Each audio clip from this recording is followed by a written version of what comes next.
Puji Tuhan, terima kasih, kami ucap syukur. Hati kami telah siap Tuhan malam hari ini untuk mendengar setiap kebenaran firman-Mu.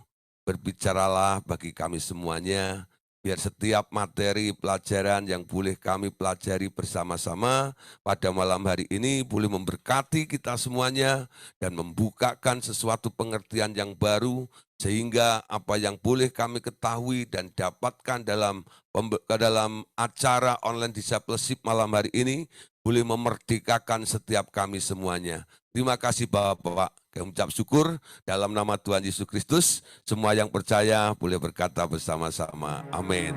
Ya. Oke, puji Tuhan, Bapak Ibu Saudara, salam. Puji Tuhan. Malam hari ini kita akan kembali belajar firman Tuhan. Temanya adalah tentang nyawa dan darah, ya. Nyawa dan darah. Bapak Saudara, ini adalah buku 7, bagian terakhir atau bab 70. Jadi mungkin tinggal buku 7 tinggal 2 pertemuan. Jadi siapkan juga, nanti kita akan musyawarah lagi, kita akan mengulang buku berapa, supaya lebih lagi bagi yang masih baru, saya percaya juga masih belum belajar yang lainnya, bukan? Jadi mesti tahu juga tentang hal-hal apa yang sudah kita ajarkan, tapi juga itu bisa memberkati kita semuanya. Oke, Bapak Saudara, malam hari ini kita bersyukur kita bisa kembali berkumpul pada malam hari ini. Walaupun pesertanya tidak sebanyak tadi malam.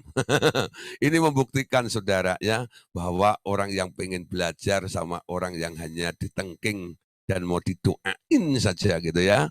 Nah itu beda ya, hampir boleh dikatakan kalau tadi malam ber-140 orang, sekarang 54 sampai 60, berarti ya sepertiganya. Ini sepertiga yang terseret ya, tapi bukan terseret oleh Lucifer, bukan, tapi terseret oleh kebenaran. Oke, puji Tuhan ya, malam hari ini biarlah kebenaran firman Tuhan ini memberkati kita semuanya. Oke, kita mulai saja. Saya buka slide-nya supaya Bapak Saudara bisa memperhatikan ya malam hari ini. Puji Tuhan. Tentang nyawa dan darah ya, tentang nyawa dan darah. Apa itu nyawa dan apa itu darah ya. Bapak Saudara, banyak orang tidak terlalu memperhatikan tentang masalah nyawa. Karena mereka menganggap nyawa itu sama dengan jiwa. Sehingga manusia itu hanya dihitung ya menjadi 3 dimensi. Ya, roh, jiwa, dan tubuh. Hal nyawa itu nyaris tidak pernah dibahas sama sekali. Ya. Ada orang-orang yang hanya membahas tentang jiwa dan tubuh. Itu ilmu kejiwaan biasanya. Para psikolog. Mereka menangani kasus-kasus di dalam diri manusia, mereka lihat dari gejala yang terjadi di dalam jiwa manusia itu. Lalu ada juga orang-orang spiritual, orang-orang yang rohani, baik itu hamba-hamba Tuhan maupun para dukun dan orang-orang yang bekerja di alam roh, tapi di bawah agensi kuasa-kuasa kegelapan, mereka mulai menjamah daerah roh. Ya, jadi mereka mendeteksi kalau orang punya masalah itu, masalahnya dioprek di bagian roh. Ya, kalau psikolog mereka mengoprek atau menyelesaikan masalah dengan meneliti, menyelidiki, mencoba melihat gejala apa yang terjadi di dalam jiwa mereka. Ya, tapi kalau orang spiritual, orang rohani melihat sesuatu dari masalah roh. Ada roh apa ya? Ada roh apa ya? Ada roh apa? Ya. Nah, tapi saudara, sebenarnya masalah hidup manusia ini yang lebih sering, yang masalah paling kompleks adalah masalah di daerah nyawa. Kenapa saudara? Nyawa itu sebenarnya adalah program yang ada di dalam diri manusia. Dan itu letaknya, nyawa itu adanya di dalam darah manusia tersebut. Ya, jadi nyawa itu hubungannya sangat dekat dengan darah. Ya, di mana ada darah, di situ ada nyawa. Ya, di mana ada nyawa, di situ ada darah. Makanya oleh sebab itu orang-orang Kristen dilarang makan darah. Alasannya ya adalah karena di dalam darah itu ada nyawa daripada makhluk yang hidup. Amin. Nah, jadi boleh disimpulkan, nyawa itu adanya di dalam darah manusia, ya. Nah, darah mengandung nyawa. Ya, nyawa itu boleh ya, istilah lainnya adalah life atau hidup. Jadi darah itu mengandung life, mengandung hidup yang memiliki kemampuan untuk mengatur segala sesuatu. Nyawa ya mampu memprogram hidup seseorang dengan adanya motivasi-motivasi di dalamnya. Nah, Bapak Saudara, sekarang kita mengerti ya. Selama manusia ini darahnya masih mengalir di dalam tubuhnya, di situ nyawanya masih ada dan sedang beroperasi untuk membentuk apa? Membentuk sebuah program yang menghasilkan motivasi-motivasi. Sehingga muncul banyak keinginan di dalam diri orang tersebut. Gak heran orang dunia bilang, kalau orang banyak keinginannya, itu artinya dia masih hidup. Kalau orang sudah tak punya keinginan, itu artinya orang seperti orang mati katanya. Programnya berhenti. Ya, nah, jadi ini sebenarnya sudah bisa diketahui oleh orang banyak ya, bahwa selama manusia ini hidup, dia pasti punya keinginan. Keinginan yang muncul, yang timbul, yang diperoleh dari hasil sebuah program yang dibuat oleh satu hal, yaitu namanya nyawa. Amin. Nah, Bapak Saudara, jadi sekarang kita lihat, kalau Bapak Saudara malam hari ini sampai detik ini, Bapak Ibu Saudara itu banyak sekali keinginan-keinginan yang terjadi dalam kehidupan Anda. Sekarang cek betul-betul. Hidupmu itu ada di daerah mana? Sehingga keinginanmu itu arahnya kemana? Ya, ada orang-orang yang punya keinginan hanya untuk kepuasan dirinya sendiri. Ada orang-orang yang keinginannya adalah hanya untuk supaya dikenal oleh orang banyak. Ada orang-orang yang keinginannya adalah memperkaya dirinya sendiri, untuk happiness, untuk kebahagiaan dirinya sendiri. Tapi ada juga orang yang lebih mulia. Dia punya keinginan hanya satu, yaitu menyenangkan hatinya Tuhan. Bagaimana saudara? Nyawa itu bisa diselamatkan. Sehingga nyawamu itu punya arah yang benar. Keinginan yang Anda dapatkan atau yang ada di dalam diri Anda nantinya bukan keinginan untuk mengejar dunia ini. Ya, firman Tuhan katakan, janganlah kamu mengasihi dunia ini dan segala isinya. Karena orang yang mengasihi dunia dan segala isinya, kasih Bapa akan hilang atau lenyap, tidak ada di dalam orang itu. Amin.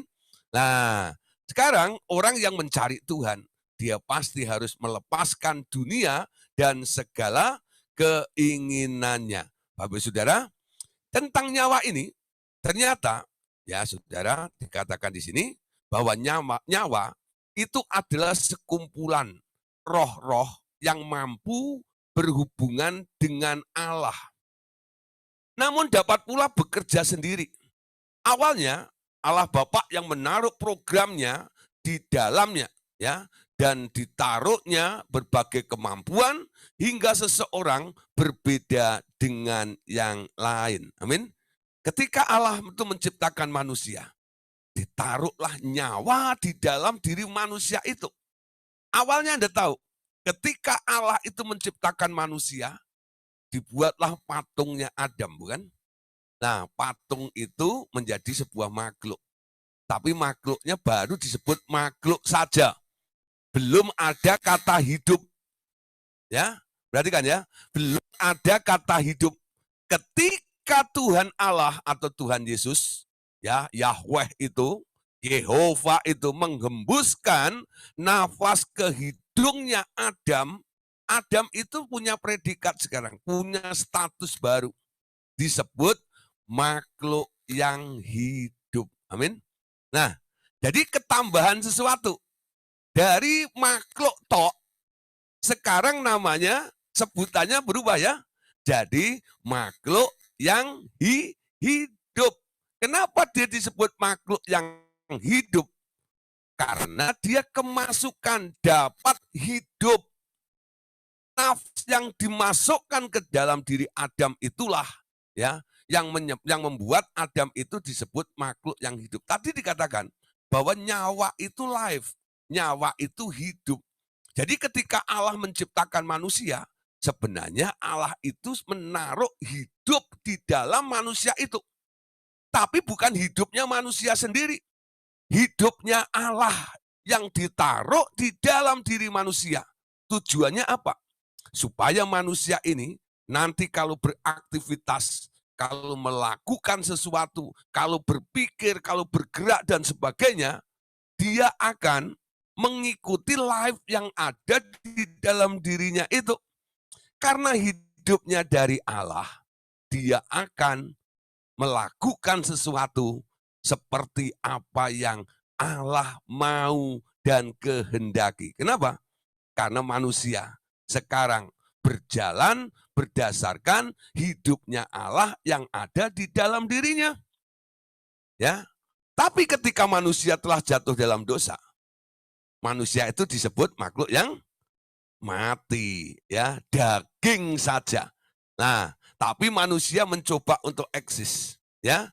Dengan apa? Mencari hidup sendiri. Dengan apa? Dengan berpikir, dengan berusaha, dengan bekerja keras untuk berupaya supaya memenuhi kebutuhan hidupnya, untuk menyambung nyawanya. Kalau ada orang kerja coba ya, Anda tanya, buat apa kamu kerja? Ya nyambung hidup lah, betul enggak itu? Kalau enggak nanti kita enggak punya apa-apa, mati cepat. Jadi mereka mencoba untuk menyambung hidupnya dengan hal-hal yang bersifat materi, yang bersumber dari duniawi. Kenapa? Karena sudah disconnection, putus dengan Allah, dan hidup Allah itu sudah keluar dari diri manusia itu. Amin. Sekarang paham ya? Ya, jadi hidup life nyawa itu sebenarnya memang ditaruh oleh Allah di dalam ciptaannya yang namanya manusia. Tapi idenya awal itu tidak seperti apa yang sedang Anda alami hari ini. Ya. Atau seperti orang-orang dunia yang Anda lihat. Mereka yang dikatakan hidup tapi sasarannya, targetnya adalah mengejar hal-hal yang bersifat kesenangan pribadi dan kesenangan duniawi itu. Kenapa? Karena mereka tidak lagi menggunakan hidup Allah di dalam dirinya. Mereka menyambung hidupnya sendiri dengan upaya dan kemampuan ya yang dia kelola sendiri untuk bisa dia memenuhi kebutuhan-kebutuhan dalam kehidupannya itu. Amin. Nah, Bapak Saudara, sekarang kita perhatikan. Kemarin sudah kita bahas sedikit ya tentang nyawa itu ibaratnya seperti sebuah komputer, bukan? Ya, sebuah komputer seperti pembuatan perangkat lunak. Sebuah komputer, ya Bapak katakan, kutaruh di dalamnya kemampuan atau kapasitas potensi untuk membuat keputusan, mengatur data input dan menyimpan data-data penting di dalam memori, ya. Mengatur kembali, menghubungkan satu data dengan lain, data lain, lalu membuat kesimpulan, membuat rencana, dan membuat jadwal-jadwal. Nah, Bapak Saudara, Anda perhatikan ya, kadang-kadang Anda kagum dengan namanya komputer ya. Kok bisa ya? Saya bikin begini, ada softwarenya itu. Nah, softwarenya itu kan nyawa. Jadi orang bikin software itu sudah bikin nyawa. Bikin program ini dan dijual orang yang kaya raya. Itu jadi orang yang kaya sedunia, itu enggak itu? Karena apa? Jualan software gitu loh. Jualan nyawa dalam komputer itu. Dan semua orang yang pakai komputer itu, mereka berlomba-lomba, berapapun harganya, asal canggih, mereka mau mengikutinya. Betul nggak? Kalau dulu awal-awal yang penting bisa untuk ngetik gitu ya. Nah, fungsinya kan gitu, untuk menggantikan mesin ketik yang cetok cetok cetok cetok cetok cetok gitu. Itu bikin berisik itu enggak ya? Anda ngetik tuh satu kampung dengeran semua ya gitu. Cetak cetak cetak cetak cetak cetak. Siapa sih itu ya? Siapa yang ngalamin dulu ya? Zaman mesin ketik itu loh ya. Ketek ketek ketek ketek ketek ketek ketek gitu. Saya juga punya itu dulu ya mesin ketik cetek cetek cetek cetek cetek. Ya masih pakai tintanya pakai pita itu ya, bukan pita rambut bukan, pita itu pita gulungnya itu, terus nanti kalau habis diganti pitanya gitu ya. Cetek cetek cetek cetek. Nah, ya, dulu ada tukang servis mesin ketik dan juga. Tapi sekarang kemana tuh mesin ketik? Sudah nggak ada lagi ya. Sekarang kantor-kantor walaupun dia itu sekretaris atau orang-orang semua ngetik nggak kedengaran sama sekali. Kenapa? Karena keyboardnya sudah bagus sekarang ya, silent semuanya. Gitu, gitu ya. Nah, dan tintanya sekarang nggak pakai pita semuanya gitu, enggak ya. Sekarang semuanya serba canggih. Berkat apa? Komputer itu, ya. Nah, dan komputer itu semua orang suka nih, ya, dengan komputer itu. Karena apa? Sekarang mulai dari komputer ini mulai ditawarkan berbagai macam produk namanya software yang aneh-aneh ya, yang canggih-canggih itu dan membuat Anda bisa melakukan sesuatu. Dan malam hari ini kita juga puji Tuhan menggunakan salah satu softwarenya ya untuk kita bisa melakukan Zoom meeting pada malam hari ini ya. Nah, Bapak Ibu Saudara, baik yang ada di luar kota ya, di Jawa Timur ya, ada di Ambon, ada di mana itu? Eee, Bangka, ada di ujung Pandang, ada juga yang ada di luar negeri, di Australia, ada yang di Amerika, di Bandung dan sebagainya. Nah, bisa saya handle dari Jakarta ini, ya. Saya ngomong, Bapak Ibu Saudara bisa dengar ini. Ini berkat software itu. Ya, berkat softwarenya itu. Nah, jadi komputer itu mempunyai kemampuan, potensi. Di dalam hidup itu ada potensi yang luar biasa. Gak heran banyak orang sangat menyayangkan nyawanya, betul nggak? Sangat sayang dengan namanya nyawa, menghargai dengan namanya nyawa itu. Ya, nah sekarang kita lihat ada orang-orang yang mampu untuk mengelola nyawanya itu sehingga menghasilkan banyak hal yang lebih produktif. Ya, hasilnya lebih banyak juga. Tapi ada juga orang-orang yang tak mampu untuk mengolah hidup di dalam dirinya. Beberapa orang tak mampu melakukannya. Kenapa? Karena ada hal-hal yang menghambat dalam pertumbuhan mereka. Contoh ya, adanya ketakutan. Ya, ketakutan apa? Ketakutan mengambil sebuah keputusan bisa. Ya, ketakutan akan hal ini dan hal itu dan hal-hal yang lainnya. Ya, mungkin juga mereka tidak mampu melakukannya karena ada yang menghambat dalam pertumbuhan mereka karena adanya kurang termotivasi, ya, kurang termotivasi.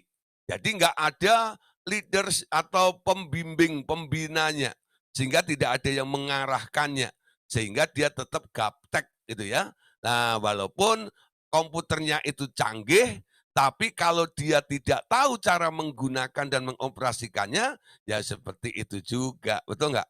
Nah, jadi memang nggak enak jadi orang gaptek itu, Saudara. Contohnya siapa? Contohnya saya, Saudara. Saya itu gaptek gitu ya.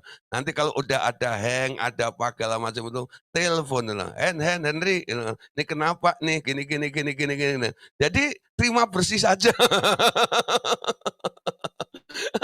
Nggak enak nih loh. Aduh besok mau pelepasan ini jumlah orangnya lebih daripada 100. Gimana ini segala macam. Ayo, ayo, ayo, ayo, rembukan dulu dengan tim gitu ya. Nanti tim yang mikirin sampai seharian mereka oprek komputer-komputer mereka sampai ikut Zoom aja nggak mandi, betul nggak ya loh? Nah itu. Kenapa? Waduh ya, mereka menemukan bagaimana cara untuk mendapatkan hasil yang maksimal seperti itu. Ya, jadi orang gaptek itu nggak enak. Bergantung ilmunya orang lain. Nah, tapi kalau Anda punya pembimbing, punya mentor gitu ya, lalu Anda diarahkan, ya, lalu Anda akan mengerti, oh kalau ini gini, kalau ini gini, kalau gini gini gini gitu ya. Nah, nanti Anda akan melihat ternyata komputer saya itu canggihnya luar biasa, ya. Ada orang ya, saya bilang itu satu kali saya itu pergi ke puncak ya, sebelum saya khotbah di satu rumah retret di puncak, anak-anak itu ajak berangkat pagi, terus, main-main dulu di puncak, lalu siang-siangnya mandi itu loh di apa namanya, ada kolam renang di hotel apa itu, lupa itu namanya itu ya, dan dulu kita pernah retnas juga di sana. Eee, namanya Pak. Terus, di situ tuh waktu saya nunggu anak-anak mandi di kolam renang itu, ada Nelly, Saudara, tahu Nelly? Ya, nenek lincah, Saudara, ya, itu Nelly namanya ya. Nenek lincah, Saudara, ya, deket saya gitu. Saya pakai tablet saya Samsung, gitu nggak ya. Dia pakai itu Saudara, namanya apa, eee, iPad, Saudara, betul nggak ya, iPad yang canggih. Lalu saya perhatiin, wah, dia lagi browsing apa ya? Lalu lalu saya lihat, saya dengerin dia ngobrol segala macam-macam. Ternyata Saudara, iPad yang canggih, yang mahal itu, cuman buat nyimpen foto Saudara. Tahu nggak itu loh? Hah? Cuman untuk nyimpen foto saja, betul nggak itu? Foto-foto, video gitu ya, taruh situ lalu pamer sama temennya, "Tuh cucu saya, oh itu gini gini gini gini." Saya pikir dia lagi browsing. Atau dilakukan apa, oh enggak Saudara, tuh nggak itu. Nah, barang canggih, barang mahal dipegang oleh orang yang nggak ngerti, ya tadi itu, fungsinya hanya untuk nyimpen foto doang. Nah, Bapak Saudara, hidupmu itu berharga sekali, amin. Saya kasih tahu, hidupmu itu sangat berharga. Sebenarnya manusia itu punya potensi yang besar sekali. Karena Anda itu awalnya didesain serupa dengan Allah. Apa yang Allah bisa lakukan, sebenarnya Anda juga bisa lakukan. Amin. Harusnya begitu. Karena apa? Programnya, polanya adalah Allah sendiri yang ditaruh di dalam diri Anda. Amin. Nyadar nggak Bapak Saudara ini? Anda itu bukan orang yang terbatas dalam dalam segala hal, tidak. Kalau Anda kembali merenungkan dan melihat bagaimana plan Allah sebelumnya dalam kehidupan Anda, Allah itu telah menaruh hidupnya di dalam diri manusia, supaya manusia itu berkuasa. Seperti Allah bisa melakukan sesuatu, Anda pun juga bisa melakukan sesuatu. Amin. Dan itu tidak dibatasi. Kalau iblis, kalau Lucifer nggak boleh, Saudara. Lucifer diciptakan oleh Allah bukan untuk menjadi serupa dengan Allah, tapi manusialah yang diciptakan oleh Allah untuk menjadi serupa dengan Dia. Amin. Nah, oleh sebab itu dibutuhkan orang-orang yang bisa memotivasi Anda. Nah, dengan ikut acara online discipleship seperti malam hari ini, paling enggak Bapak Ibu Saudara termotivasi, bukan? Betul enggak? Yang awalnya tidak tahu apa-apa, Anda belajar sesuatu di online discipleship ini, lalu Anda mengerti, oh ada ini ya, oh ada itu ya, oh bisa begini ya, oh bisa begitu ya. Betul nggak? Awalnya Anda hanya dijadikan jemaat yang sering disebut dengan julukan orang awam. Dan dikatakan orang awam aja Anda sudah senangnya luar biasa. Amin. Asal dibaptis, dapat surat kawin, ya toh, dan sebagainya gitu ya. Nah, Anda sudah senang sekali disebut orang awam. Anda tahu apa artinya awam? Awam itu artinya bodoh. Awam itu artinya tidak paham, tidak ngeh, tidak ngerti. Amin. Nah, mau disebut orang awam? Sorry ya. Kalau saya disebut orang awam, saya bilang, sorry ya. Hah? Jadi jangan mau lagi disebut orang awam, amin. Jangan mau diawam-awamin. Nah, dulu suka kan disebut orang awam, merasa apa? Damai, nggak tersinggung sama sekali. Malam hari ini nanti kalau leader ada yang bilang, kamu itu orang awam, ya, aku orang rohani. Coba bilang, Anda bisa mulai membantah. Tapi bukan saya ajarin membantah, ini fakta sebenarnya, amin. Anda diciptakan oleh Allah bukan untuk jadi orang awam. Makanya Anda dibina di online discipleship ini. Ya, Bapak Ibu Saudara, dimotivasi dengan banyak hal. kebenaran firman itu. Firman Allah katakan, kamu akan mengetahui kebenaran, dan kebenaran itulah yang akan memerdekakan kamu. Amin. Nah, kalau ikut pemuridan, ikut online discipleship, jangan bolong-bolong. Karena apa? Pelajarannya itu nyambung. Ya, nyambung. Nanti Anda kehilangan bolong 3 hari saja gitu ya. Nanti Anda sudah nggak bisa ngikuti kadang-kadang. Kenapa? Saya ngomong itu nyambung terus. Betul ya? Pelajaran kemarin kadang-kadang saya review sedikit untuk apa? Supaya connect kembali nih dengan apa yang saya akan bahas pada hari ini. Terus nyambung.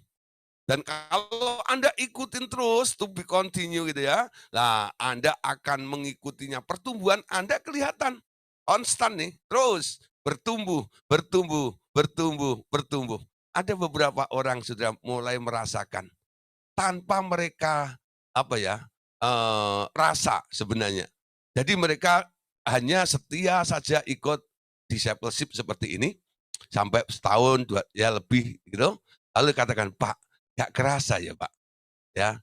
Saya hanya ikut mendengarkan, lalu saya mulai merenungkan, dan saya mulai belajar untuk melakukannya. Ternyata dalam hidup saya mulai ada dampaknya, ada perubahan. Dan orang lain mulai berkomentar, kamu sekarang kok berubah? Ada kemajuan yang pesat. Tuh, betul saudara. Ya, nanti Anda nggak merasa, orang lain akan berkomentar. Kenapa? Dari omonganmu nanti akan beda. Dari sikapmu nanti juga akan beda. Dari cara Anda bereaksi juga akan berbeda. Kenapa? Anda dibentuk dalam discipleship seperti ini. Amin. Nah, coba belajar. Kalau masih kurang paham, review lagi. Makanya direkam. Itu enggak ya? Nah, direkam itu tujuannya bukan untuk orang males supaya tidak usah ikut discipleship lalu cuman ambil rekamannya begitu ya. Ya. Saya sih enggak masalah gitu ya. Tapi rugi-rugi sendiri. Ya, live seperti ini lebih hidup daripada dengerin rekaman, Saudara. Rekaman itu dibuat hanya untuk mereview. Supaya Bapak Ibu Saudara yang masih lupa belum bisa menangkap ya dengan lebih banyak atau lebih jelas, Anda boleh putar ulang. Boleh putar ulang. Amin. Niat hatimu untuk ini, itulah yang akan mendorong dan membuat Anda akan lebih maju nantinya. Amin. Ya. Gregetnya itu beda. Dengerin YouTube sama ikut begini itu beda, Saudara. Ya, nggak percaya nanti ya. Habis ini nanti Anda dengerin rekaman saya seperti ini. Nanti suasananya pasti beda. Dengan Anda hadir ya, walaupun sama-sama online. Anda tidak ketemu saya langsung juga. Anda hanya melihat di pesawat handphone Anda atau di laptop Anda. Tapi ini ya, malam hari ini live. Urapan hadirat Allah itu juga akan mengalir kepada Bapak Ibu Saudara. Amin. Nah, Anda tahu ada ya dulu di TV-TV itu kadang-kadang ya ada hamba-hamba Tuhan nih ya melakukan transfer anointing ya, transfer urapan. Bapak Saudara, kalau Anda percaya, tumpangkan tanganmu di dalam televisi itu. Seolah-olah menjamah dia. Ada yang Anda jamah apa? Ya kacanya televisi, itu enggak hilang. Tapi orang itu mengalami mujizat, mengalami kesembuhan. Kok bisa? Karena jam yang sama. Tuhan bisa melawat semua orang untuk apa? Memulihkan, untuk menyembuhkan, dan untuk melakukan segala sesuatu. Intervensi dalam kehidupan mereka. Amin. Jadi ada orang-orang yang enggak bertumbuh nyawanya. Karena apa? Karena kurang termotivasi. Nah, berikutnya penghalang daripada pertumbuhan mereka adalah karena adanya kutuk-kutuk, ya, kutuk nenek moyang, kutuk kemiskinan, kutuk kegagalan, apapun itu juga. Sifatnya kutuk itu adalah ya menekan hidup Anda. Amin. Kutuk itu sama. Jadi itu seperti pasangan yang di atasnya sapi itu, nah itu ada beratnya. Menekan Anda. Kalau Anda merasa tertekan karena adanya kutuk, nanti arah hidup Anda hanya berfokus bagaimana keluar dari kutuk itu juga, betul nggak? Ada orang nih ditanyain, "Kenapa sih kamu nggak mau ikut ke gereja?" "Ah, nanti aja deh, kalau sudah beres masalah saya." Betul nggak ya? Nah, itu orang hidup dalam kutuk, nggak bisa keluar untuk ketemu Tuhan. Nah, bagaimana dia bisa bertumbuh? Seperti itu ya. Nah, kutuk kegagalan, kutuk kemiskinan, kutuk apa sajalah ya, penyembahan berhala apalagi, itu mengikat Anda supaya Anda tidak mencari Tuhan. Amin. Nah, sekarang tentang fungsi daripada nyawa, ya. Nyawa itu berfungsi untuk apa? Nyawa itu berhenti berfungsi ketika darah tertumpah atau berhenti mengalir di dalam tubuh manusia. Amin. Jadi selama darah itu masih mengalir pada tubuh manusia ini, itu program masih jalan. Nyawa itu masih membuat plan apa saja yang menghasilkan keinginan-keinginan di dalam diri Anda. Amin. Nah, hidup itu tinggal di dalam darah. Bila jasad ditanam di dalam tanah, nyawanya masih dapat berteriak. Perhatikan ini, ya. Bila jasad atau tubuhnya itu ditanam di dalam tanah, nyawa masih dapat berteriak untuk memohon atau menuntut pembalasan kepadaku. Nyawa itu masih di situ sampai seseorang membebaskannya untuk dikirim kepadaku.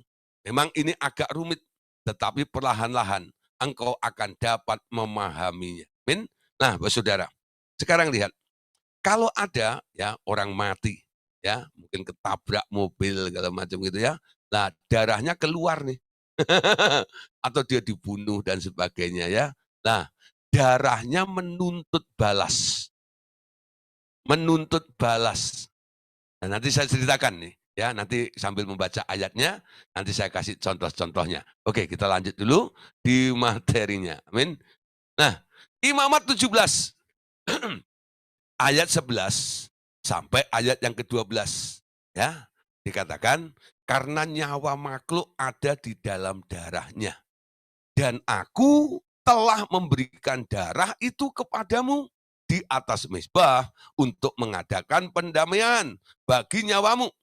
Karena darah mengadakan pendamaian dengan perantaraan nyawa. Ayat 12, itulah sebabnya aku berfirman kepada orang Israel, seorang pun di antaramu janganlah makan darah. Demikian juga orang asing yang tinggal di tengah-tengahmu tidak boleh makan darah. Amin. Nyawa makhluk ya. Nah, bahasa Inggris katakan for the life ya, life of the flesh. Jadi hidup itu ada di dalam daging yang ya. Nah, dan di dalam darahnya itu ya. Jadi kita lihat nyawa makhluk itu ada di dalam darahnya ini. Nah, darah itu sendiri sebenarnya memberikan pendamaian, yaitu darah yang diberikan oleh Allah kepada kita. Karena segala sesuatu sekarang adalah ya dikatakan karena darah itu mengadakan pendamaian dengan perantaraannya nyawa ya. Jadi orang Kristen nggak boleh makan darah karena di dalam darah itu ada nyawanya. Amin. Nah, Bapak Saudara, ternyata nyawa itu walaupun tubuhnya sudah mati, nyawanya itu masih bisa bereaksi, ya. Masih bisa menuntut balas, masih bisa minta ini dan minta itu. Gak heran banyak orang kadang-kadang dijumpai ya, mereka melihat ada roh-roh yang gentayangan mengejar mereka. Ya, kadang-kadang wujudnya nggak kelihatan. Tapi kadang-kadang perasaan Anda itu seperti dikejar terus seperti itu. Ya, itu yang dialami oleh Kain. Ketika dia membunuh Habil adiknya, ya. Nah, lalu firman Tuhan katakan bahwa darah Habil itu menuntut balas kepada Kain itu. Sehingga Kain itu di mana saja Dia merasa ada orang yang mengancam mau membunuh dia. Ya, sebenarnya bukan ada orang yang membunuh dia, orangnya nggak kelihatan. Tapi itu suatu perasaan, saudara. Nah, perasaan itu roh. Nah, itu sebenarnya jiwa daripada Habil adiknya itulah yang menuntut balas. Karena apa? Diperlakukan tidak adil. Dibunuh oleh Kain itu. Ya. Nah, itu kadang-kadang juga kita melihat ya, ada orang bunuh ya seseorang. Ya. Dia sudah kabur. Polisi aja udah nggak bisa nangkep karena apa? Semua jejaknya itu semua ditutupi rapi semuanya. Ya. Dan semua pikir, ini orang hilang di laut atau apa seperti itu. Padahal dia dibunuh, saudara. Ya? Tapi satu hari, orang itu ketakutan seperti orang stres, orang gila gitu ya. Nah, sambil dia bilang, jangan bunuh saya, jangan cekek saya. Loh, kenapa? Nah, setelah dilayani, ternyata dia pernah bunuh orang, saudara. Ya, pernah bunuh orang. Ada seorang tentara, saudara ya, pernah kami layani dalam pelepasan. Ya, nah, satu kali dia bilang gini, Pak, saya ini setiap malam nggak bisa tidur, Pak. Asal saya pejamkan mata, itu saya seperti dikejar-kejar rasa bersalah. Ya, ada yang menuntut mau membunuh saya. Kok bisa begitu? Bagaimana? Lalu dia mulai cerita, ini Pak ya, saya ikut dalam perang ya. Nah, waktu perang itu musuh itu ya, itu saya apa hantam dengan gagangnya senjata itu, bayonet itu, itu kepalanya pecah. Ya saking kencengnya, das, ya. Lalu dipukul lehernya, plak, mati ya lawannya ini. Nah, dalam tugas itu tentara ini ya. Nah, setelah itu ya dia nggak kena hukuman karena apa? Ini peperangan, ya, untuk membela bangsa dan negara ini dari para kerusuhan-kerusuhan itu ya. Nah, saudara, apa yang terjadi setelah beres pulang itu udah bertahun-tahun, saudara. Ya, nah habis itu, dengar, waktu kami mengadakan pelayanan di daerah itu, dia ikut pelayanan lepasan. Dia cerita seperti itu. Oh, gara-gara kamu pernah bunuh orang ya? Makanya sampai hari ini ada yang menuntut mau bunuh kamu seperti itu. Nah, lalu saya cerita tentang nyawa yang menuntut balas, ya. Terus gimana Pak way out-nya? Oke, minta ampun kepada Tuhan, ya, bereskan. Lalu saya juga berkata atau mendoakan nyawa itu, roh daripada orang yang pernah terbunuh itu. Nah, kamu juga harus minta maaf, ya. Saya bimbing. Akhirnya terjadi rekonsiliasi, terjadi pendamaian. Ya, Tuhan menebus, Tuhan memulihkan, Tuhan mengampuni, dan itu nyawa tidak menuntut lagi. Lalu dia telepon nih ya, Pak, ini, Pak, puji Tuhan Pak. Sekarang kalau saya merem, langsung tidur Pak.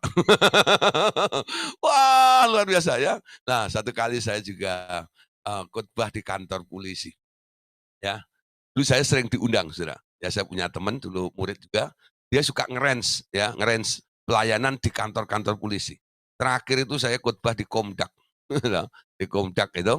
Nah, tapi ada beberapa kantor polisi ya, ada yang di Tanjung Priok, ada yang di Kramat, segala macam itu mereka adain persekutuan. Nah, saya diundang ketika pas di Tanjung Priok itu, ada yang cerita, Pak, ya, saya ini lagi diskorsing, Pak. Kenapa? Saya salah tembak, Pak. Terus, iya Pak, orang nggak salah saya tembak, mati Pak. Tapi bukan masalah skorsingnya Pak, yaitu konsekuensinya ya. Nah, tapi persoalannya Pak, rasa bersalahnya itu ya. Dan setiap hari itu ada yang mendakwa, membuat saya nggak tenang itu loh Pak. Ya. Nah, ketika Bapak khotbah tadi tentang masalah roh-roh, mekanisme roh seperti ini, lalu saya mau memberanikan diri untuk bicara dengan Bapak. Ya. Nah, apa Pak solusinya? Minta doain Pak. Jadi banyak sekali saudara ya, orang-orang tertentu, mungkin mereka lagi dikejar oleh nyawa-nyawa yang sedang menuntut mereka itu. Ya, macam-macam kasusnya. Mungkin Anda nggak sampai membunuh, Anda benci orang itu sampai mati. Itu enggak ya? Kebencian itu juga akan terus menjadi dasar untuk orang itu terus untuk membalas mengejar Anda juga. Ya, makanya saudara ya, benci, marah itu nggak hilang di alam roh loh. Karena itu roh, ya. Orang yang sudah mati, itu masih mempengaruhi nyawa orang itu juga. Dia masih marah dengan Anda, betul nggak? Nah, seperti itu, ya. Banyak saudara, ya. Nah, ada kasus juga di sebelah rumah saya, ya. Itu ada pembantu dari Cianjur, ya. Nah, tahu-tahu dia kesurupan gitu, panggil Pak Haji, gitu. Bisa tenang, kambuh lagi, kambuh lagi, kambuh lagi, ya. Ingat ya, Beelzebul. Mereka sebenarnya bukan mengusir ya, diusir yang itu diganti yang baru. Seperti itu loh ya. Nah, terus istri saya itu punya teman ya, itu, masih kenal dengan orang punya rumah itu, bilang, Pak Gideon bisa doain nggak?" Ya oke, akhirnya saya datang ya, saya doain, ternyata manifest Saudara. Ketika manifest itu, saya mulai tanya, "Kamu dari mana?" "Oh iya, saya itu hanyut," tahu nggak itu, hanyut dari Cipulir, tahu nggak itu. Lah ikutin arus kali itu, lah sampai nyangkutlah di deket kali, deket sekretariat RTM itu loh. Itu tuh sampainya kan kali, ya. Lah lah situ, lah si pembantu ini sama nyonyahnya, ya, pagi-pagi sering belanja. Lah kita deket deket deket sekretariat RTM itu kan ada pasar tuh. Nah dia kalau pulang lewatin kali itu, ya nggak itu. Masuk rohnya ke pembantu itu. Ya tahu nggak? Lalu dia bilang, "Kenapa kamu masih gentayangan seperti ini?" "Iya, saya belum terima." "Kenapa kamu nggak terima?" "Saya diperkosa 7 orang, lalu saya dibunuh dan dilempar mati." Tuh. Namanya begitu, Saudara. Lah, kan aneh ya? Ya tahu nggak? Jasadnya sudah mati bertahun-tahun. Jasadnya nggak ada di kali itu, nggak ada, Saudara. Tapi rohnya masih ada di situ. Bisa terjadi seperti itu. Nanti kalau orang bisa melihat, kadang-kadang mata rohnya terbuka, nanti ada yang seliweran di daerah itu, ya, seliweran di daerah itu. Atau ada orang-orang yang mati ya karena kecelakaan. Kecelakaan di bawah pohon apa gitu ya, jasadnya banyak, darahnya banyak tercurah di situ. Mayatnya sudah ditaruh di kuburan di mana jauh dari situ. Nanti orang melihat ya, ada orang yang mukanya hancur atau tangan patah gitu ya, yang ada di dekat daerah itu, Saudara, ya. Kenapa tinggalnya di situ? Karena darah yang paling banyak keluar itu ketika dia ada di daerah itu. Nah, makanya keluarnya bukan di kuburan, tapi di tempat insidennya itu loh, ya. Lah, kita perhatikan ya, faktor nyawa ini ternyata kompleks sekali. Masalahnya sangat pelik sekali, ya. Lah, kita mulai mengerti tentang masalah nyawa ini. Jadi kalau banyak hamba Tuhan tidak membahas tentang nyawa, ini sebenarnya kerugian bagi kerohanian kita, betul nggak? Orang hanya ngoprek jiwa, orang ngoprek bagian tubuhnya. Dengan mengerti tentang mekanisme nyawa ini, nanti kita akan bisa memerdekakan banyak orang dari setiap masalah yang tidak pernah bisa terselesaikan karena yang digarap hanya tubuh, jiwa, dan roh mereka. Amin. Nah, sekarang perhatikan. Ibrani pasal 12. Ibrani pasal 12 ayat 22 sampai ayat yang ke-24. Ibrani 12, 22 sampai 24. Tetapi kamu sudah datang ke Bukit Sion, ke kota Allah yang hidup, Yerusalem, surgawi, dan kepada beribu-ribu malaikat. Suatu kumpulan yang meriah, dan kepada jemaat anak-anak sulung yang namanya terdaftar di surga. Dan kepada Allah yang menghakimi semua orang. Dan kepada roh-roh orang benar ya yang telah disempurnakan ya dan kepada Yesus pengantara perjanjian baru dan kepada darah pemercikan yang berbicara lebih kuat daripada darahnya Habel. Ya, perhatikan ya. Darah itu bisa menuntut bahkan bisa berbicara. Tergantung saudara keadaan daripada orang yang punya darah itu. Kalau dia menderita seperti Habel ini bicaranya hanya sebuah tuntutan. Sehingga dia menuntut balas kepada Kain, ya. Nah, sekarang perhatikan nih, ya, dalam Wahyu 18 ayat 23 sampai 24, ya. Tuhan katakan begini, "Cahaya lampu tidak akan bersinar lagi di dalammu, dan suara mempelai laki-laki dan pengantin perempuan tidak akan kedengaran lagi di dalammu. Karena pedagang-pedagangmu adalah pembesar-pembesar di bumi, dan oleh ilmu sihirmu, semua bangsa disesatkan." Ayat 24, "Di dalamnya terdapat darah nabi-nabi dan orang-orang kudus, dan darah semua orang yang dibunuh di bumi." Ya, jadi berarti kan nyawa daripada orang-orang yang telah terbunuh itu terdeteksi. Dan itu diperingatkan oleh Tuhan juga. Darah para nabi dan darah para orang-orang kudus itu. Nah, tadi sudah saya katakan, darah itu suka nuntut. Ya, ada istilah tuntut balas darah. Penumpahan darah manusia akan selalu dibalaskan oleh Allah, baik atas manusia atau binatang yang membunuhnya. Ya, jadi penumpahan darah manusia selalu dibalaskan oleh Allah. Kenapa Allah membalaskannya? Karena nyawa daripada yang terbunuh ini akan menuntut, ya. Lalu Allah mulai melakukan. Kalau orang itu minta ampun, terjadi klarifikasi, ya berhentilah di situ, tuntut balas di situ. Kejadian pasal 9 ayat 5 sampai 6. Ya, ini ayatnya. "Tetapi mengenai darah kamu, yakni nyawa kamu, aku akan menuntut balasnya. Dari segala binatang, aku akan menuntutnya. Dan dari setiap manusia, aku akan menuntut nyawa sesama manusia. Siapa yang menumpahkan darah manusia, darahnya akan tertumpah oleh manusia. Sebab Allah membuat manusia itu menurut gambarnya sendiri." Yang saya ceritakan di atas tadi. Ya, manusia itu didesain menurut gambarnya Allah sendiri. Gak heran, Allah itu menuntut nyawa sama manusia. Yang menumpahkan darah di antara manusia akan tertumpah juga oleh manusia.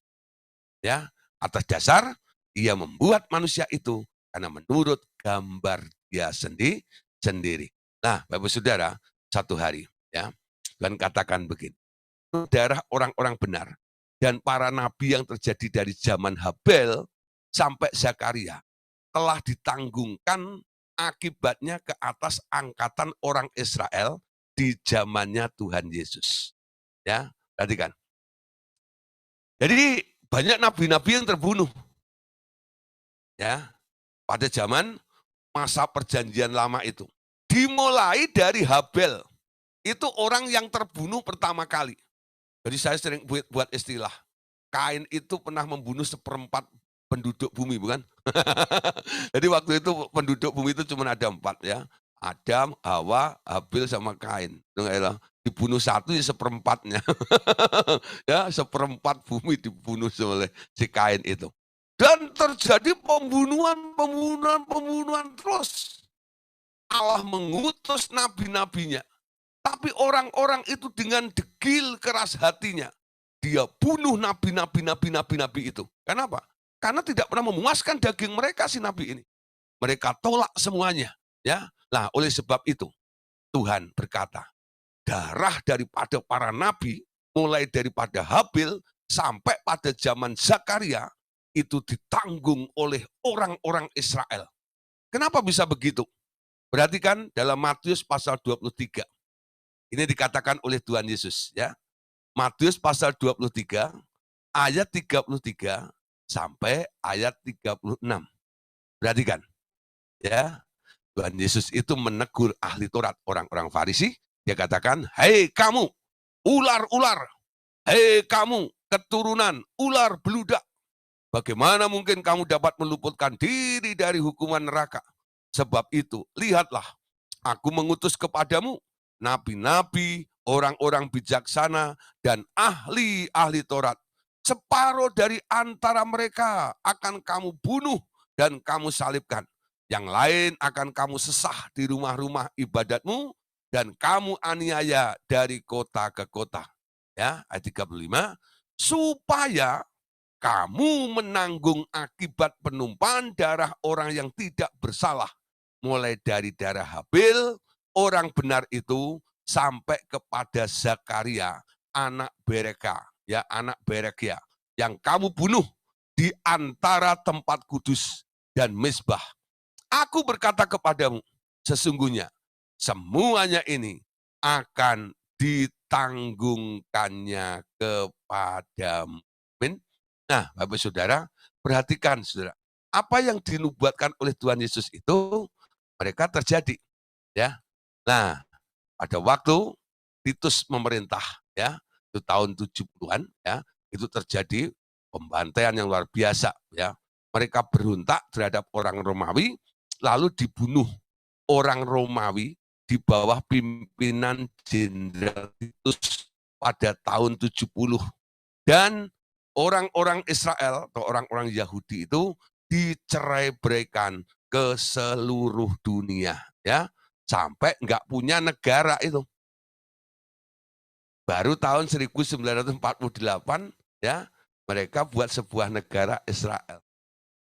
Dia dicerai-beraikan, ya, bunuh, dan terus terjadi insiden-insiden itu. Ingat, ya, Hitler pernah membantai, ya, berapa tak orang-orang Israel. Kok bisa seperti itu? Bukankah dia orang-orang pilihan Allah? Kenapa sampai dibantai seperti itu? Ingat nih, ada tuntut balas darah ternyata. Kenapa? Dulu orang-orang Israel bantai nabi-nabi, bunuh nabi-nabinya Allah. Dan mereka harus membayar harganya. Karena darah nabi-nabi itu, mulai dari darahnya Habel sampai darahnya Zakaria itu, ya. Nah, itu menuntut balas kepada bangsa Israel. Nah, itu kok masih terjadi sampai zamannya Tuhan Yesus. Kenapa seperti itu? Ya. Nah, muncul pertanyaan Saudara, ya. Mengapa bisa? Ya. Karena ketika mereka membangun makam dan tugu atau kuburan, ya, para nabi, mereka mengaku bahwa mereka adalah keturunan nenek moyang yang telah melakukan pembunuhan itu. Ya, padahal yang bunuh siapa Saudara? Yang bunuh itu kan kakek moyangnya, betul nggak? Tapi orang-orang Israel, ya, orang-orang Yahudi pada zamannya Yesus itu, mereka dengan bangga mengakui, ya, kakek moyangnya itu. Ketika bantahan-bantahan dengan Yesus, ya, Yesus bilang ini, aku lebih dulu ada daripada kakek moyangmu itu. Mereka marah. Kamu lebih dulu daripada Abraham? Hah? Kamu siapa? Kami ini keturunan daripada Abraham. Oh, kamu keturunan Abraham ya? Hah? Kalau kamu keturunan Abraham, kamu terima kutuknya. Ya, kamu terima kutuknya. Karena apa? Israel itu, keturunan Yakub itu ke sana ini telah membunuh, membinasakan para nabi-nabi. Dan darah nabi-nabi itu menuntut balas. Kalau kamu mengakui berarti kamu harus menanggung juga apa yang dilakukan oleh kakek moyangmu, bukan? Paham nggak maksudnya? Ya, jadi mereka tuh nggak melakukan pembunuhan pada nabi, tapi mereka dapat imbasnya dari apa yang dilakukan oleh kakek moyangnya yang pernah membunuh para nabi itu. Nah, kok tahu dari mana, Pak? Semua itu ada ayatnya, Bu. Ya, semua itu ada ayatnya. Matius 23 ayat 29 sampai ayat yang ke-32, ya. Perhatikan. Matius 23 ayat 23 sampai ayat yang Matius 23 ayat 29 sampai ayat yang ke-32. Celakalah kamu, hai ahli-ahli Taurat dan orang-orang Farisi. Hai kamu orang-orang munafik, sebab kamu membangun makam nabi-nabi dan memperindah tugu-tugu orang saleh. dan berkata, jika kami hidup di zaman nenek moyang kita, tentulah kami tidak ikut dengan mereka dan membunuh nabi-nabi itu. Tetapi dengan demikian kamu bersaksi terhadap dirimu, kamu sendiri, bahwa kamu adalah keturunan pembunuh nabi-nabi itu. Ayat 32, jadi penuhilah juga takaran nenek moyangmu. Ya, jadi penuhilah juga takaran nenek moyangmu. Nah, Bapak Saudara, kita belajar tentang gen kromosom dan DNA, betul nggak? Banyak orang punya masalah gara-gara apa? Di daerah gen kromosom dan DNA itu. Anda itu keturunan siapa? Setiap orang yang mengaku Tuhan Yesus sebagai Tuhan dan Juru Selamat secara pribadi dalam hidupnya, berdasarkan Wahyu pasal 3 ayat 20. Ya, orang tersebut nanti akan menggenapi apa yang ditulis dalam Yohanes pasal 1 ayat yang ke-12. Setiap orang yang percaya, mereka diberi hak untuk jadi anaknya Allah. Amin. Ya, Anda diberi hak untuk menempati suatu posisi supaya Anda tidak mewarisi dosa turunan dari kakek moyang Anda. Dengan Anda diberi status baru, yaitu anak Allah itu loh. Amin. Ya. Nah, apakah orang Yahudi anak Allah? Nah, sekarang persoalannya, apakah orang Yahudi percaya Tuhan Yesus? Orang yang percaya kepada Tuhan Yesus baru disebut anak Allah. Walaupun dia keturunan Abraham. Dia Yahudi, saudara. Tapi Yahudi secara fisik. Ya, secara fisik dia Yahudi. Tapi kita ini Yahudi rohani. Karena kita ditebus dengan darah Tuhan Yesus. Nah, kalau ada orang Yahudi yang memang dia benar-benar keturunan Abraham dan mau percaya Tuhan Yesus, dia juga boleh jadi anak Allah, saudara. Ya. Tapi kalau dia tidak percaya, dia tetap jadi orang Yahudi, dia masih mewarisi kutuk tadi itu yang Allah katakan. Jadi penuhilah juga takaran nenek moyangmu. Apa yang dilakukan, apa yang dikerjakan oleh kakek moyangmu itu, sekarang kamu yang harus bayar. Kamu yang harus menanggungnya. Ya, ini enggak ada untungnya, Bapak Saudara, mempertahankan garis keturunan. Ya, kalau memang Anda tuh keturunannya kere gitu ya, udah enggak apa-apa lah hilang gitu ya. Keturunannya orang nggak jelas gitu. Ya, keturunan apa dari orang-orang yang pencuri, tukang nyolong itu. Oh, saya nggak ngakuin, itu bukan bapakku, betul nggak ya? Itu bukan engkongku. Ya, karena apa? Jahatnya ngepol seperti itu. Tapi kalau orang-orang di atas Anda itu orang-orang baik umpama gitu. Nah, karena nggak peduli itu baik atau jahat, saudara. Ya, Anda punya pilihan yang lebih tepat. Tinggalkan semua garis keturunan Anda, lepaskan diri Anda dari gen, kromosom, dan DNA manusia Anda, lalu mulai menjadi anak Allah, punya benih ilahi, menjadi manusia baru, ciptaan baru di dalam Allah. Ketika kita menjadi manusia baru, sejahat apapun engkongmu, sejahat apapun bapakmu, Anda tidak menanggung akibatnya. Amin. Walaupun ada darah yang menuntutnya. Tapi stop berhenti ketika Anda dikewepang jadi anak Allah itu. Ya. Nah, jadi ada hal seperti itu. Penuhilah takaran nenek moyangmu. Nah, saudara, sekarang lihat ya, mempertahankan garis keturunan ya, lalu menghidupi hidup yang diwariskan oleh kakek moyang kita, tak ada untungnya ya. Nah, oleh sebab itu sekarang kita harus mulai mengambil hidupnya Yesus. Kita harus punya hidupnya Yesus itu. Ketika Tuhan Yesus datang, dia katakan, di dalam aku ada hidup, dan hidup itu adalah terang manusia. Amin. Hidup itu adanya di dalam Yesus. Yesus berkata, ya, akulah jalan, kebenaran, dan hidup. Betul enggak? Hidup Yesus itu, Zoe itu, ya, sekarang boleh tinggal di dalam diri Anda. Menggantikan hidup yang Anda warisi dari kakek moyang Anda. Amin. Itu yang disebut benih ilahi di dalam diri Anda. Dan orang yang punya benih ilahi tidak terus-menerus berbuat dosa. Nah, perhatikan ya. Dan tidak terus diserang oleh masalah. Karena apa? Anda tak perlu memenuhi takaran daripada nenek moyang kita. Amin. Nah, tentang hidup Yesus tadi, perhatikan. Benar, ya. Katakan di sini. Hidup adalah karunia yang terindah yang kuberikan kepada manusia dan sekalian makhluk.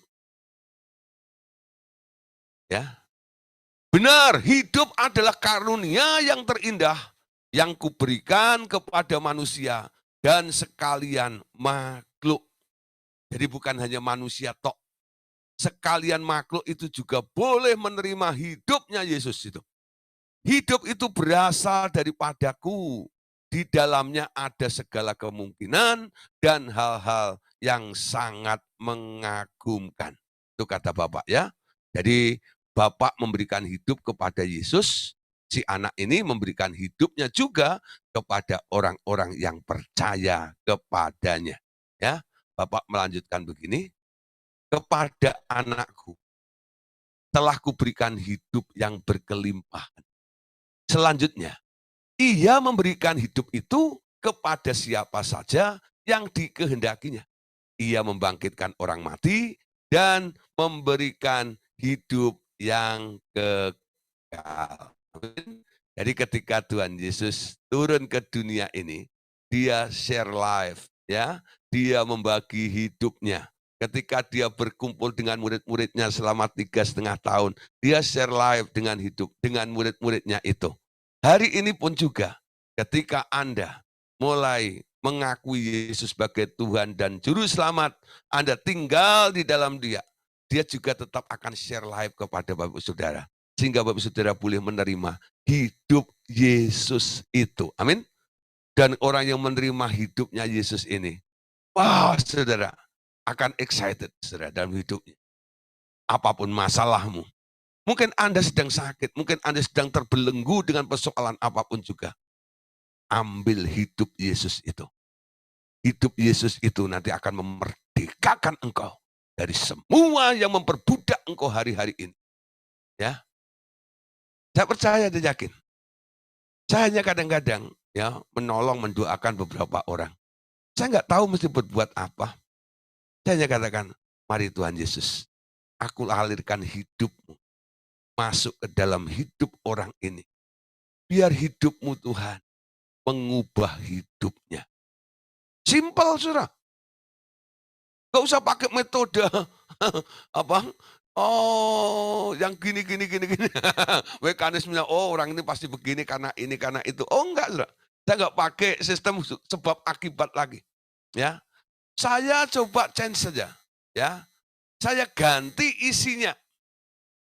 Ya, dari hidupnya sendiri yang penuh dengan penderitaan itu, aku lepaskan dia dari hidupnya sendiri. Sekarang aku ganti dengan hidup Yesus di dalam dirinya ini. Lalu hidup Yesus itu beri otoritas untuk bermanifestasi. Ya, kalau Anda merasa banyak hal yang nggak bisa Anda lakukan, dan Anda nggak ngerti harus berlaku apa, cukup Anda berdoa begini. Ya, Tuhan Yesus, biar hidupmu itu yang ada di dalam diriku bermanifestasi. Aku beri otoritas. Lakukan semaksimal mungkin. Ya, lakukan semaksimal mungkin. Nanti Anda akan melihat apa yang muncul dari keinginan Anda Bukan karena Anda pengen. Karena hidup Yesus yang sedang beroperasi. Keinginan dia yang terjadi dalam hidup Anda. Ya. Nah, awalnya mungkin Anda sakit. Anda pengen sembuh. Kan? Tapi keinginan untuk sembuh itu susah. Kenapa? Anda penuh dengan keterbatasan. Karena Anda berpikir mana bisa, mana mungkin. Ya, orang bisa sembuh dengan hanya percaya kepada Tuhan. Ini terbatas otak kita ini. Tapi ketika hidup Yesus mengalir dalam hidup Anda, ya, apa yang terjadi? Nanti Tuhan Yesus juga punya keinginan yang sama. Dia pengen Anda sembuh juga. Lalu dia mulai memberikan keinginannya kepada Anda.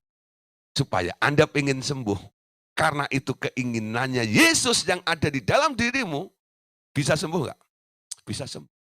Walaupun untuk kanker stadium 4 sekali. Ya, Tuhan bisa menyembuhkan karena keinginan dia. Dia yang mau. Hidup Yesus itu yang beroperasi di dalam hidup kita ini. Amin. Hidupku bukannya aku lagi, tapi Yesus dalamku. Amin. Nah, Yesus pernah juga ya mengalami masalah dengan murid-muridnya ketika ditagih pajak itu. Apa yang terjadi? Murid-muridnya bingung mau bayar pakai duit apa ini? Tahu nggak ya? Nah, Yesus tahu apa yang sedang menjadi kebutuhan bagi murid-muridnya itu. Yesusnya bilang nih sama muridnya ini, pergi ke kali, pancing. Nanti ikan yang pertama buka itu mulutnya, ada koinnya. Bisa untuk bayar, betul nggak? Hei, jangan kira masalah tagih menagih dia nggak peduli, saudara. Peduli juga, amin. Bisa seperti itu. Percayakan semuanya. Supaya hidup Yesus mengendalikan diri Anda. Amin.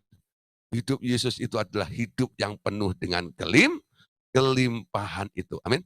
Dan hidup Yesus itu panjang. Hidup Yesus itu kekal. Sementara hidup manusia itu sangat pendek sekali. Amin. Nah, ketika dia mau share live kepada Anda, terima dengan segenap hati Anda. Amin. Ia akan membangkitkan orang mati dan memberikan hidup yang kekal kepada siapa saja yang mau menerimanya. Terima, ya, karena memang dia mau share live kepada Bapak Ibu Saudara. Apalagi kalau Bapak Saudara sadar bahwa hidup manusia itu pendek. Amin. Hidup manusia itu pendek. Orang mengatakan manusia itu rumput, ya, mekar, tumbuh, kering, mati. Itu enggak? Seperti itu. Seperti bunga, mekar, indah sebentar, ya rontok, habislah seperti itu. Enggak ada yang abadi. Hidup Yesus itulah yang kekal. Ya. Nah, sekarang terima hidup itu. Supaya apa? Hidupmu yang pendek itu diganti dengan hidupnya Yesus. Hidup manusia itu pendek. Tetapi mereka yang percaya kepada anakku, kata Allah Bapak ya, aku akan menerima ya kepada anakku, mereka akan menerima hidup yang kekal. Ketika hidupnya berakhir, tak ada lagi kemajuan yang dicapai. Ya, ia berhenti tumbuh, namun tidak lenyap. Hidup itu tinggal seperti keadaannya saat terakhir, ya, tidak terus bertumbuh lagi, ya. Nah, Bapak katakan di sini, tapi aku pernah katakan kepadamu bahwa segala sesuatu di surga itu bertumbuh terus. Demikian pula hidup kekal yang diberikan oleh anakku. Hidup kekal yang diberi oleh anakku itu telah berkembang di dalam orang yang telah menerimanya. Amin. Nah, saudara, umur manusia itu pendek. Kalau nyawanya berhenti, pertumbuhannya cuma sampai di situ saja. Ada beberapa orang ya yang mereka selalu dijumpai oleh roh-roh orang mati ya. Nah, atau orang-orang yang masih ada ikatan batin kuat dengan dia ya. Lalu ditanya, "Dia ngapain?" Dia, "Itu loh Pak, gini gini gini." Loh, kok kamu tahu dia orang? "Iya Pak, memang dia sukanya begini."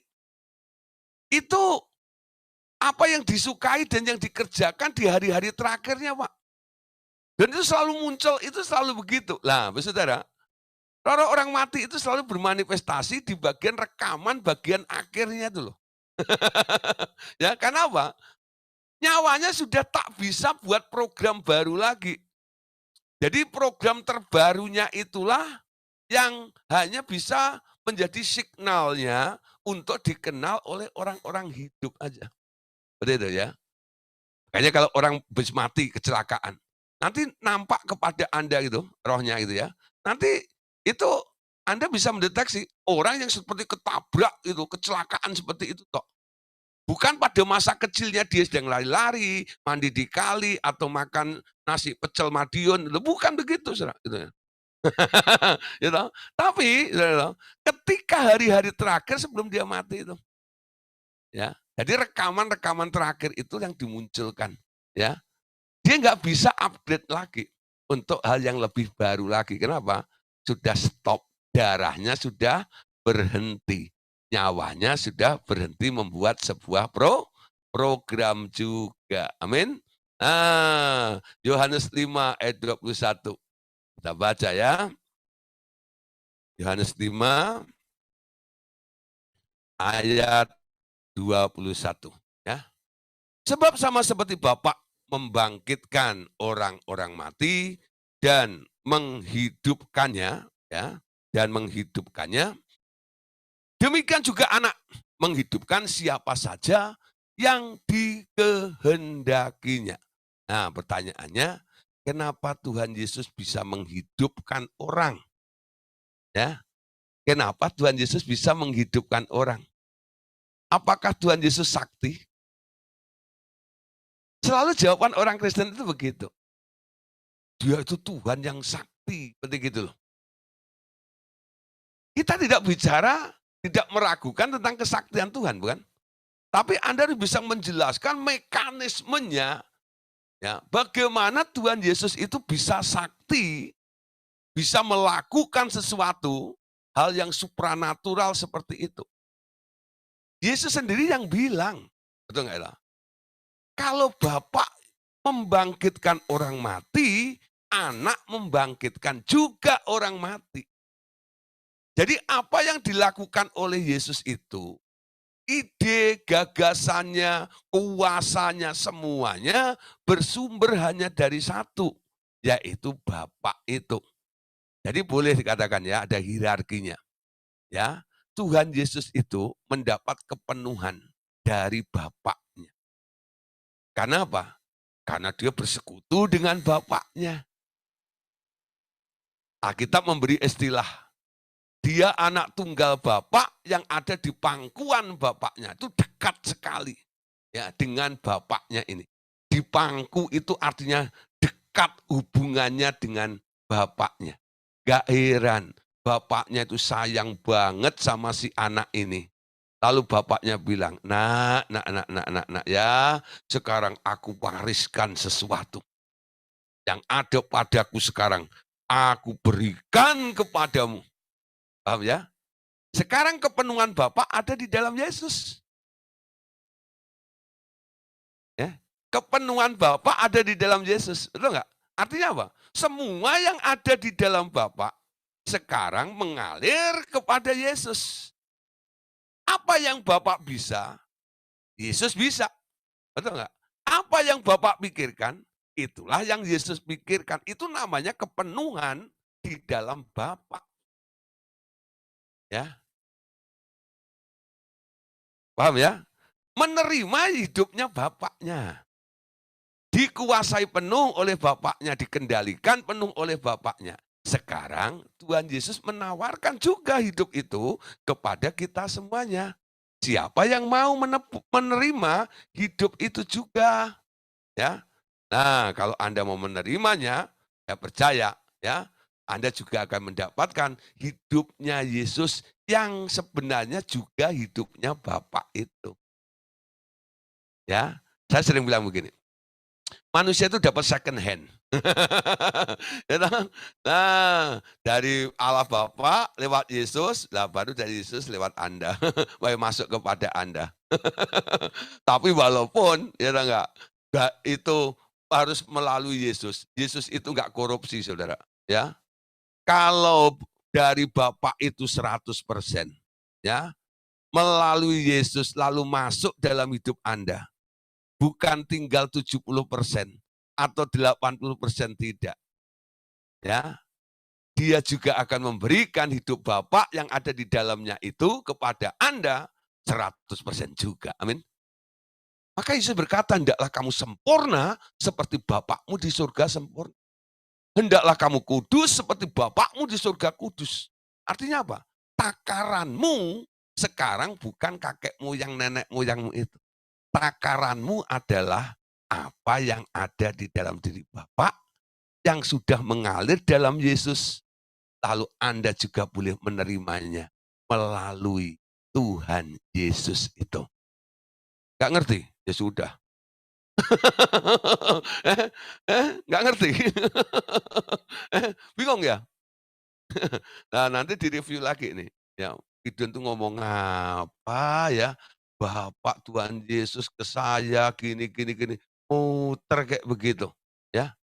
Dulu saya juga begitu, Saudara. Dengerin Pak Andreas khotbah tentang begini tuh, puyeng sendiri, Saudara, nggak ngerti, gitu loh. Lama-lama saya enggak, oh maksudnya begitu. Berapa kali saya dengerin kaset khotbahnya atau rekamannya Pak Andreas, tidak cukup 5 kali, 10 kali kadang-kadang baru mudeng, betul nggak? Ya, padahal saya seorang pendeta, ya, biasa menggali firman. Nah, kalau saya aja butuh 10 kali, betul nggak ya? Mungkin Bapak Ibu butuh 100 kali kali. Ini perkara masalah darah, nyawa seperti ini ya. Ini coba Anda pikir sebenarnya.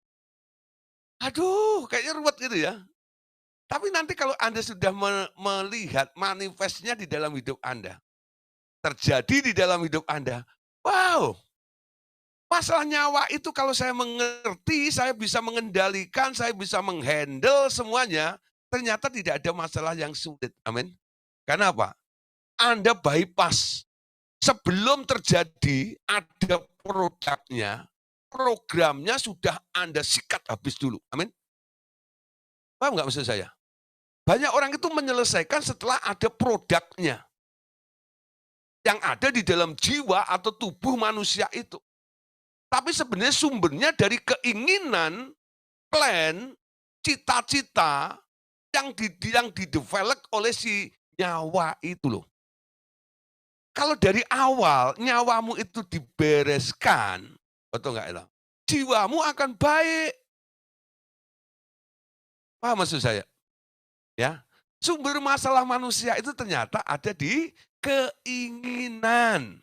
Keinginan manusia itu adalah alat prasarana daripada ya alat prasarana kerja dari si nyawa itu.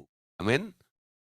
Nah, beresin di bagian nyawanya. Nanti masalahmu nggak berlarut-larut, ya, nggak berlarut-larut.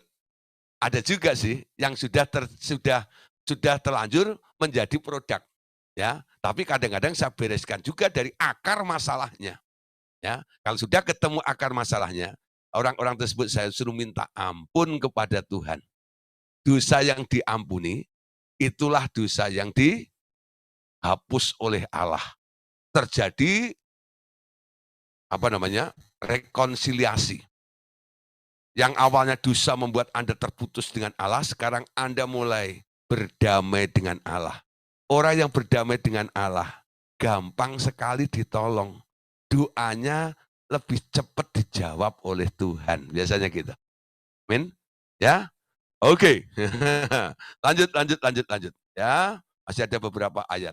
Ya, oke. Yohanes 17 ayat yang kedua.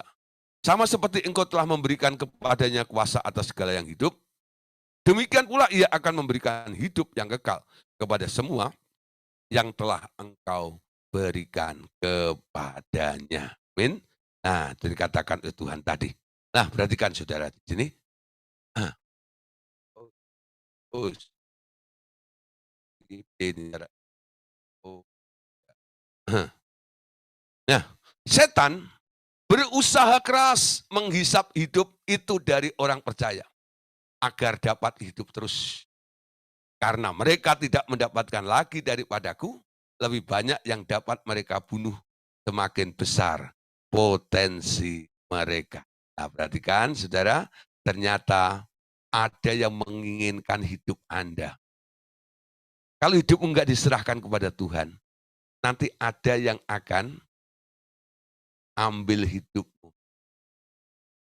Dia pencuri, pembunuh, dan pembinasa. Kenapa dia mau ambil? Karena dia butuh hidup itu untuk menyambung hidupnya. Karena sudah terputus dengan Allah. Siapa itu? Si vampir itu loh.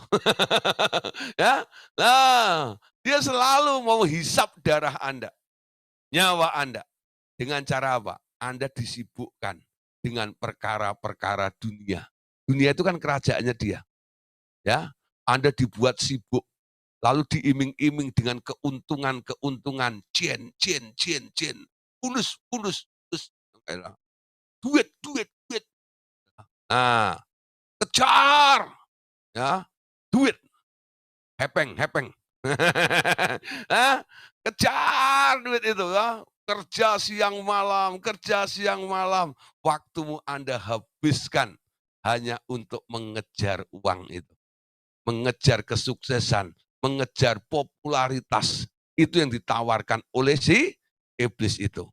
Itu sebenarnya tanpa sadar, nyawamu sedang disedot oleh dia. Energimu Anda kuras, Anda persembahkan kepada dia. Betul nggak? Masa Pak, kerja itu buat setan? Ada orang yang nanya, saya ngomong begitu lalu tanya gitu, masa Pak, orang kerja mempersembahkan nyawanya kepada setan, betul nggak? Hidupmu itu harus dipersembahkan kepada Tuhan. Ingat ya, orang selalu dibuat khawatir dan was-was oleh dia. Yesus bilang, jangan kamu khawatir. Apa yang kamu butuhkan itu disediakan oleh Bapakmu yang ada di surga. Amin. Nah, asal kamu nggak khawatir. Mulai develop diri Anda. Saya hidup karena dipelihara oleh Tuhan. Nanti Anda tidak akan jadi kulinya dunia ini, tidak. Kalau toh Anda bekerja, bukan karena Anda sedang mencari income, bukan. Anda bekerja karena itu ladang Anda untuk memenangkan jiwa bagi kemuliaan nama Tuhan. Nah, berkatmu dari mana? Berkat dari Tuhan. Ya, Anda bisa berkata seperti Amsal. Berkat Tuhanlah yang menjadikan kaya. Susah payah tidak menambahi. Amin. Buat apa susah? Buat apa susah? Susah itu tak ada gunanya. Buat apa susah? Susah, susah. Nah, banyak orang itu kerja naik kereta, bunyi keretanya, susah, susah, susah, susah, duit, susah, susah, susah, duit. Nah, itu kan kereta zaman Superkluthuk itu loh. Nah, nggak tahu Superkluthuk ya, kereta yang masih pakai apa namanya, batu bara itu, ya. Itu kan bunyinya gitu, susah, susah, susah, duit, susah, susah, susah, duit. Orang-orang modern sudah nggak ngerti itu susah-susah duit itu nggak ngerti itu nggak elah. Karena taunya ATM sekarang itu nggak elah. Sama kartu kredit itu elah. Nah, itu kalau naik motor digas yang kredit. Kredit,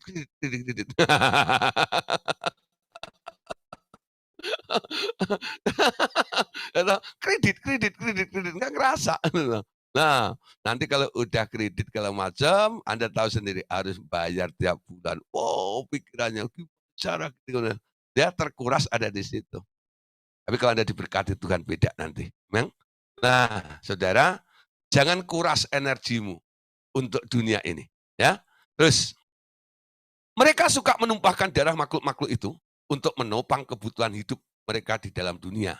Ya, nyawa merupakan barang dagangan di alam roh. Nah, ini saya ceritakan tadi ya, untuk menopang kebutuhan hidup mereka. Nah, sekarang hidupmu itu harus sama seperti Yesus. Sama seperti anak, Matius pasal 20 ayat 28. Sama seperti anak manusia datang bukan untuk dilayani, melainkan untuk melayani. Dan untuk memberikan nyawanya menjadi tebusan bagi banyak orang. Amin. Nah, Tuhan Yesus datang. Dia berikan nyawanya untuk kita. Amin. Jangan jual nyawamu. Ya, Wahyu 18 ayat 11 sampai 13. Pedagang-pedagang di bumi menangis dan berkabung karena dia sebab tidak ada orang-orang lagi yang membeli barang-barang mereka. Yang itu barang-barang dagangan dari emas dan perak, permata dan mutiara, dari lenan, ya, dari mana? Lenan halus dan kain ungu, dari sutra dan kain kirmisi, berbagai jenis barang dari kayu yang harum, berbagai jenis barang dari gading, berbagai jenis barang dari kayu yang mahal, dari perunggu, besi dan pualam, ya, besi dan pualam. Kulit manis dan rempah-rempah, ya, dan rempah-rempah, wangi-wangian, mur dan dupa, anggur, minyak, tepung, halus, dan gandum, lembu sapi, domba, kuda dan kereta, budak dan bahkan nyawa manusia. Ya, di nyawa itu dulu jadi barang komoditas, ya, yang diperjualbelikan. Si iblis lah yang suka membeli nyawa itu.